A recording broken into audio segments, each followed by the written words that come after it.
Hi, my name's Phil. I like talking about politics. So, with no sign of either Israel or Iran finding or even trying to look for a way out of this war, I'd like to take a look at the sequence of events which have led to missiles flying between Tehran and Tel Aviv, what each now hopes to achieve, and the unintended consequences which could arise afterwards. But first, for daily news and politics, please subscribe to the channel to stay notified. So I'm just going to discuss the basic steps which led up to this Israeli-Iranian war, which has now broken out from a purely objective point of view. I've already discussed my objection to bombing civilians and just in general breaking international law. Once you accept the idea that international law doesn't really mean a lot, then we're all in trouble.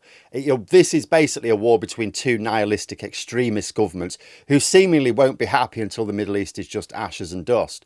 This is about the factors that led up to it as a way of understanding how all the pieces fit together and maybe give us a sense of what's to come next. So this is a little bit like, where do you start on a circle? Because this mess can in theory be traced right back to the last century in a sense, but this specific conflict very much has its roots in Trump's first presidential term, when he collapsed the Joint Comprehensive Plan of Action.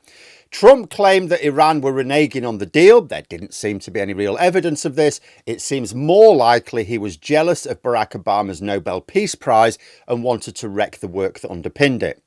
However, this did two things. First, it obviously damaged Iran's economy because it meant sanctions. The carrot for agreeing to the nuclear deal was an easing of previous sanctions and not quite a normalising relationships, but they were a little bit warmer. Second, if Iran were complying with the agreement, despite what Trump said, as seems likely, then of course they would feel aggrieved and harden their attitude towards the West, which was never great to begin with. The bad blood and politics potentially made it impossible then for Biden to restart the deal when he took over. Next was the Hamas atrocities of 2023. That gave Israel the excuse to launch a full-scale invasion of Gaza on the pretext of rescuing hostages and eliminating the group which had raped and murdered innocent civilians in Israel. Now, Israel's operations had less to do with rescuing hostages, because there wasn't a lot of that going on, and more to do with land grabs, but also something else. It gave them cover for carrying out a series of attacks designed to weaken Iran over time. They did not confine their attacks just to Gaza. There were cyber attacks on nuclear facilities, assassinating scientists, drone strikes on weapons depots of Iran's proxies in like Iraq and Syria. That weakening of Hezbollah in Syria, for example, is likely to have been useful in helping bringing about the fall of Assad, the one bright spot in the whole affair. But this also left Iran's proxies in a much weaker position.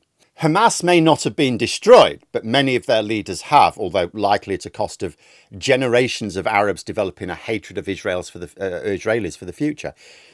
Hezbollah, much weaker position now. Then Trump won the presidency. At the start of the year, Netanyahu became the first world leader to meet the newly inaugurated President Trump in the White House. Trump talked excitedly about forcing all Palestinians permanently out of Gaza and turning it into some sort of luxury beachfront real estate. Netanyahu quite liked the idea of Palestinians being permanently evicted, and if Trump wanted to do that for him, that would be delightful. But it also meant that America was now led by someone with a particular disdain for Iran, beyond just the fact that the USA and Iran tend not to get on these days, and also someone who is surprisingly easy to manipulate with flattery. Then Khamenei bristled at the idea of agreeing to uranium enrichment limits. Now, this, of course, was effectively an admission, or taken as an admission, that Iran was wanting to develop a nuclear weapon. It doesn't mean they were at all close to developing one. It doesn't even mean they were trying to develop one. Khamenei, for example, has been ideologically opposed to weapons of mass destruction for decades. For all I know, Iran are genuinely not trying to build nuclear weapons. But the reality is, you only need uranium to be enriched to like max 5% for nuclear fuel, which is what Iran claimed they used the enrichment for. Talk of enriching it to 100%, that is something that can only be used for nuclear weapons. You need about 5%, maybe not even that, for nuclear fuel, 90 odd percent for nuclear weapons. It's a huge gap, and there's literally no other application for that high level of enrichment. Now, it could be that Iran just felt aggrieved observing limits on enrichment without the economic carrots the US previously offered for doing it. So saying that they wouldn't be bound by international enrichment limits may have just been a case of shooting their mouth off, because why should they comply and still take the economic sanctions? But the practical upshot is it gave the Israeli government the excuse it needed to justify taking out nuclear facilities. The US had also kicked the crap out of Yemen at about this time in order to battle the Houthis, who'd made the mistake of targeting American shipping. Trump did a deal with them whereby he would leave them alone if they didn't target Americans. The deal did not include prohibition on attacking Israel, however, hence why they've been able to target Israel yesterday in solidarity with Iran, though it doesn't seem to be having any serious impact. So just before the strikes, this was the situation. Israel had gained support from the very right wing in America to do pretty much whatever they liked after the Hamas attacks. They'd weakened Iran's proxies. Trump had proven himself too useless to show any firm leadership on pretty much anything. He might have shown his displeasure at Netanyahu a couple of times, but he showed no sign of putting his foot down.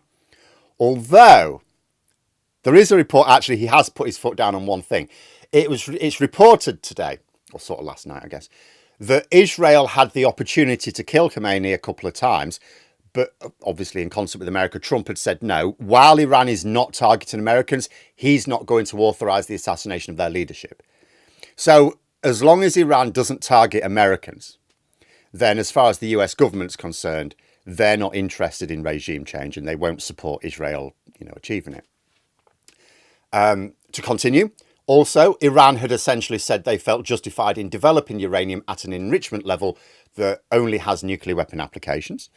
Then, just before Israel attacked, Iran tested a long-range missile capable of reaching Israel.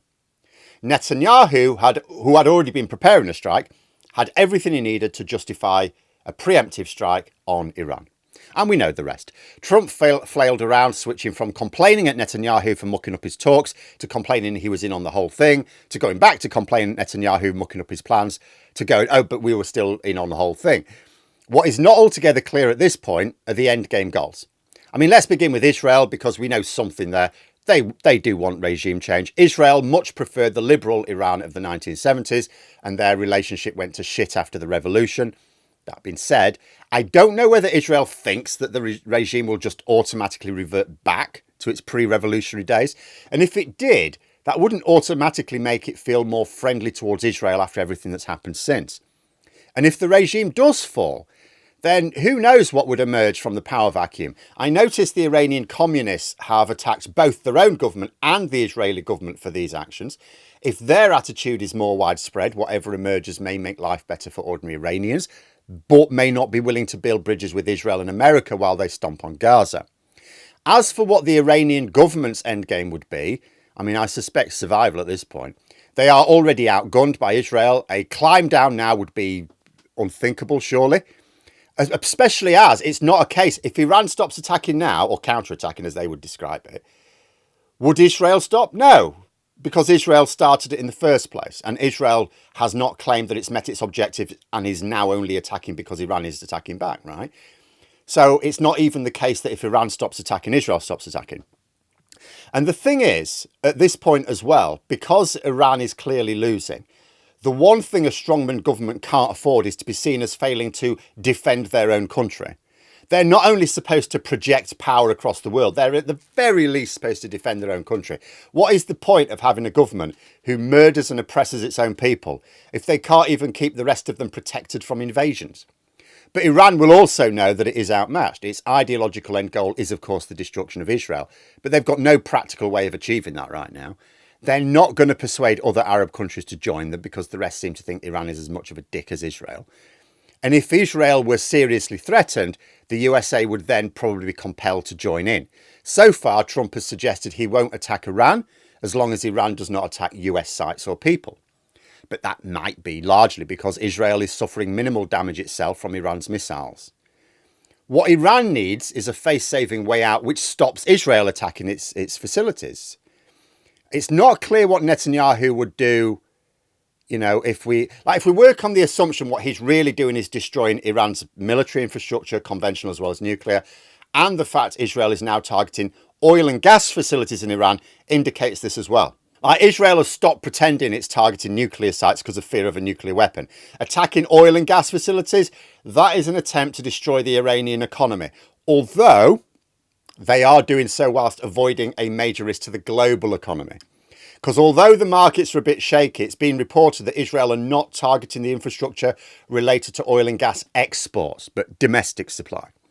Even Trump, I think, would have had words with Netanyahu if he was going to send prices out of control internationally.